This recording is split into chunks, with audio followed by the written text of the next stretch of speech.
Born This Way gives young people everywhere the courage to say, yes, I'm gay and I was born this way. I've known it since I was very young, and this is my story. Please welcome Paul Vitaliano and Born This Way.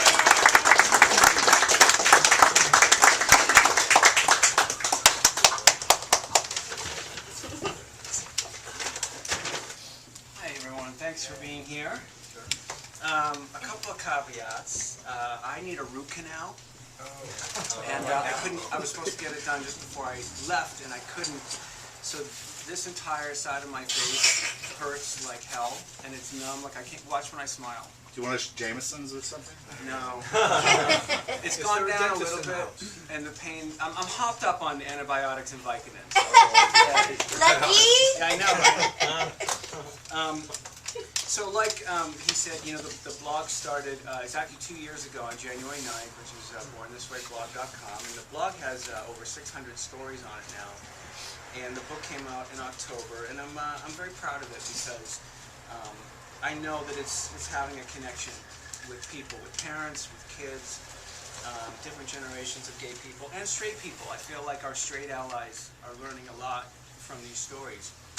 So I'm going to start off, read you part of the introduction and then a couple of stories, and we're actually going to have 3 live speakers who are from the blog. They're not in the book, but they're from the blog, and their stories are great, and they live in San Francisco. So, okay, I am one of millions of out proud gay people who didn't choose to be gay. I was born this way. I knew by age 5 that I felt a certain attraction to other boys, but I couldn't describe my feelings. Like many of my generation in the 1970s, I dated girls through high school to fit in, but it never felt natural. I came out to myself at 19. At 30, when I sat my mother down for the "Mom, I have something to tell you" speech, she didn't blink and she said, "Are you going to tell me that you're gay?" I don't think I ever hugged her harder than I did that day. The truth is, our moms always know, even if they don't admit it right away. For me, the hardest part of growing up was feeling like I was the only gay person on the planet and had no one to talk to about it. I started the Born This Way project to show young gay kids that they're not alone. Many others have gone through everything they're experiencing now. We must share our stories and pay it forward for future generations, because being gay is as normal and natural as being straight. It's not a choice or a phase. It's not something you learn. And it's certainly not something that can or should be cured or fixed. All children need love and nurturing and support. And there are so many great resources now for both children and adults, such as PFLAG, GLSEN, the Trevor Project, and It Gets Better. And I ask everyone to use those tools and information to talk, communicate, and listen. And the first story we're going to do is Dennis. Now, Dennis gets to start us off because he inspired the entire idea. I'll show you his photo. He's on the cover of the book, and he posted this on his MySpace profile like 3 years ago. And I really, truly had a light bulb moment. I said, "That's a gay baby." And I bet he has a story to tell, and wouldn't it be great to have a whole book of a photo and an accompanying story to just let people know who we are and who we were. So we'll start with Dennis. So Dennis was age 3. It was 1974, and he's from St. Louis, Missouri. I vaguely remember this picture being taken. It's still amazing to me that my pose here was not a clear sign to my parents. When I told them at the age of 19 that I was gay, their reaction was less than supportive. In my family, like many Catholic families, we have an unwritten rule. If you don't talk about it, it will go away. They did not want to believe this little boy, with his knee pointed just so and his fabulous hands on his hips, grew up to be a gay man. Denial, anyone? After I came out, various childhood pictures started to make sense to me. I'm proud to say that my picture was so incredibly gay that it actually inspired Paul V to create his blog and now this book. To help kids who may be struggling with coming out or being gay, and yes, to get a good few laughs along the way. Today I live in Long Beach, California, and I recently opened my own hair salon. Imagine that. I'm a gay hairstylist. Weird, huh? And you can clap for each kid. Yeah. So go ahead. Yeah. That was wrong. Next up is Jerome. Should this photos are small. Should I try to hold them up? Yeah. Can you see in the black and white?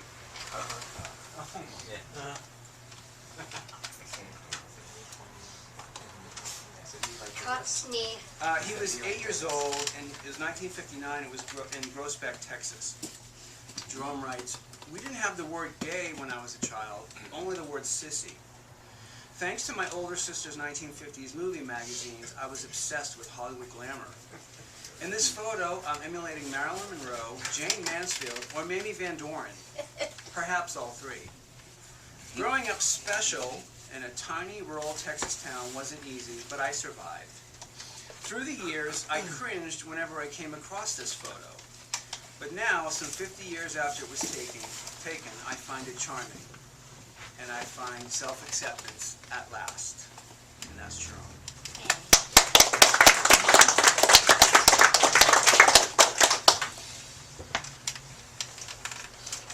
Next is Andre.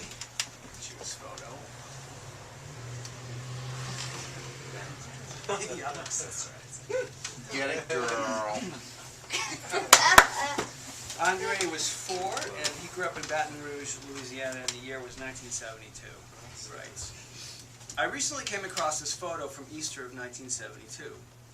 In it, I'm holding a tiny purse that my grandma made from an old margarine container, combined with her delicate crocheting. When I shared this photo with my mom, she remarked how cute my little sister was. I pointed out that the photo was not of her daughter, but rather of her proud 4-year-old son, and she silently turned the page. Growing up, my sexuality was the proverbial elephant in the room. It was always present, but never discussed. In my 12 years of Catholic schooling, just about every report card included the comment, 'Andre is a sensitive boy.' That was Catholic school code for gay as a daisy. It was tough. It was tough growing up sensitive, and the journey was never easy, but it was worth it. For I can now say that I love who I am, and I love the life I've built for myself. I love that I've learned to honor and protect that sensitive little boy with the pink Easter purse and the black galoshes. I have a terrific job as a writer. I have a wonderful partner and a cozy home with 3 cats. It's exactly the kind of life I was told I would never be an option for me, but I have it now." And that's all.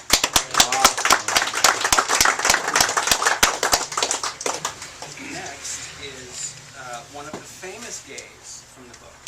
His name is Michael, and again, this photo is tiny, but I'll hold it up anyway. Oh, that's tiny. It's outside the, what do you call it, the World's Fair in the 60s, New York? I thought that was a headdress. Yeah, right. Bell. Mardi Gras, maybe. Michael was 9, and he grew up in Brooklyn, New York, and the year was 1964. He writes, "I was that rarity, an only child born to an Italian-American family in Brooklyn. Practically from birth, I retreated into a wall of shyness. I knew I was different, more sensitive, let's say, than most of the kids in the neighborhood, but I wasn't sure just what that meant. In 1964, my cousin introduced me to the music of Diana Ross and the Supremes, the glittery, arm-gesturing Motown girl group, and that was transformative. It also gave me something to bond with another male over.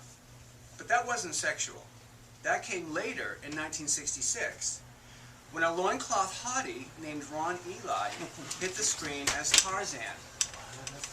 That's when I knew I was gay, because I couldn't wait to watch the show every week.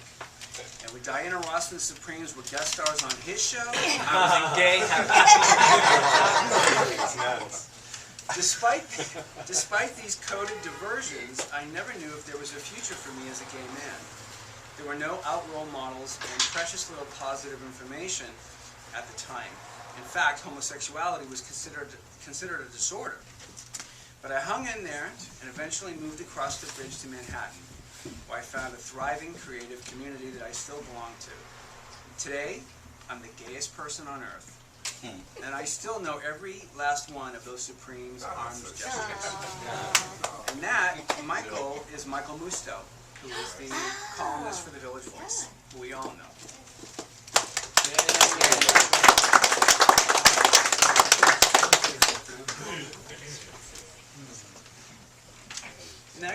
is Liz. Another small photo, but she's a little mini astronaut. You can see it.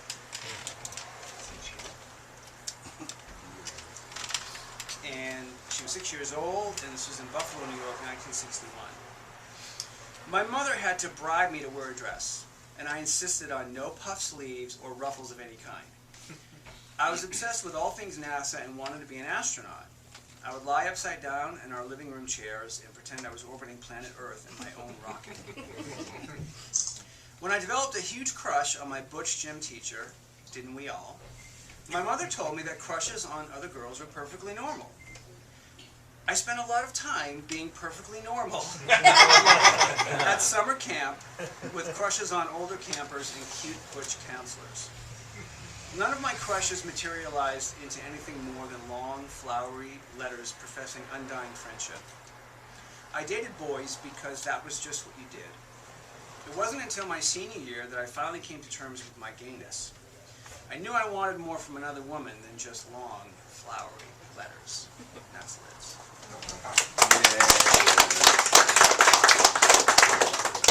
I only picked like 5 or 6. Should I do more? Yeah. Absolutely. Read the whole book. No, there's 100 in here. All right, I'll pluck one. Let's see.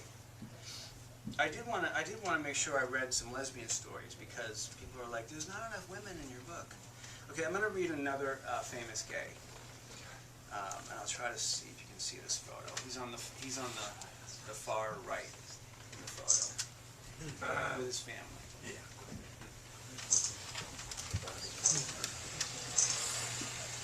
His name is Clinton, and he was 13, and he grew up in another New Yorker at the Bronx. It was 1979. Clinton writes, "Other children often ask me, are you a girl or a boy? Granted, it was the 1970s, and clothes were a bit more flamboyant. But I had a boy's haircut, a boy's name, and I wore white tube socks, for God's sake. Girl Boy and Fruit Loop were just 2 of the nicknames I accrued in my early years. One summer day, we went to a family reunion. I wore a sleeveless blue terry cloth t-shirt and matching shorts. I thought it to be a safe and butch choice, since I always wore it with sneakers and tube socks, and not my beloved flip-flops. I'll have you know that I wore flip-flops back when no boy would be caught dead wearing flip-flops, and you're welcome." We arrived at Aunt Anna and Uncle Adam's home. And just as Aunt Anna started making the family reintroductions, Uncle Adam, who had been ogling me from behind his Coke bottle spectacles, pointed at me and asked, "And who is this lovely young lady?" God. Beat, awkward silence, polite laughter. Sweet Aunt Anna did her best to cover for him. She said, "Oh, Uncle Adam, he's as blind as a bat." "Yeah, well, was the old man so blind he couldn't see my damn tube socks?" Looking at this photo, taken just after that awful moment, I can see how much I wanted to disappear. But it's hard to believe that I once wanted to hide from the very thing that put me in the spotlight. You see, I am a girl boy and a Fruit Loop, and I made a career out of it. And what I wouldn't give nowadays, to have someone look at me and ask, "And who is this lovely young lady?" Clinton is Miss Coco Peru.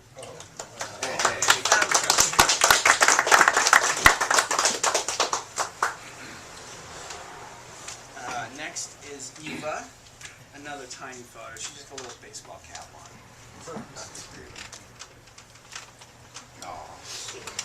Eva writes, it was Los Angeles in 1986. She was 3 years old.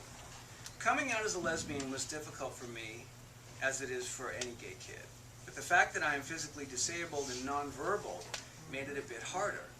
And I have to use a letterboard to spell out my thoughts. Imagine the stress of slowly coming out letter by letter. On top of that, I didn't have any gay disabled role models to look up to, and I felt very alone. Fortunately, when I did come out, my family and friends were totally cool. I'm pretty sure they'd all figured it out by then anyway. Now, as an adult, I embrace my queerness and consider it just one more aspect that makes me unique." That's Eva.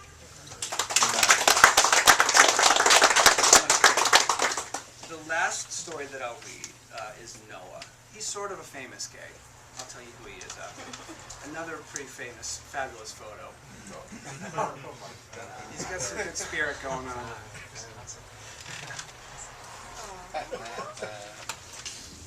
Noah was 7, and he grew up in Racine, Wisconsin. This is from 1985. At age 5, I crept out to my front yard in just my Scooby-Doo underoos and did a dance for our insanely good-looking garbage man.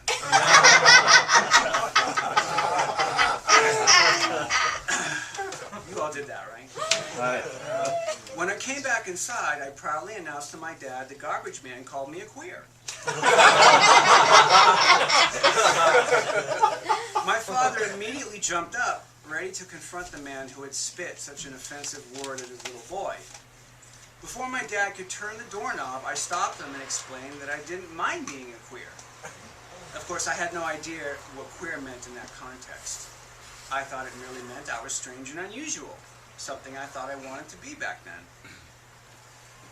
I soon learned that being a queer wasn't something you should wish for, after the taunting and tormenting I suffered at the hands of my classmates. I was once pushed down a flight of stairs as a freshman in high school. Luckily, I had an amazing family to escape to after a day of terror in school, but I realized that not everyone is as fortunate. Today, when I hear about kids coming out at the ages of 14, or 12, or 9, I'm shocked and amazed. I salute those kids. I marvel at their bravery, and I wish them only good things. And I hope that the trend continues until it's no longer a trend, and we finally realize that queer kids really are just born this way. Yay.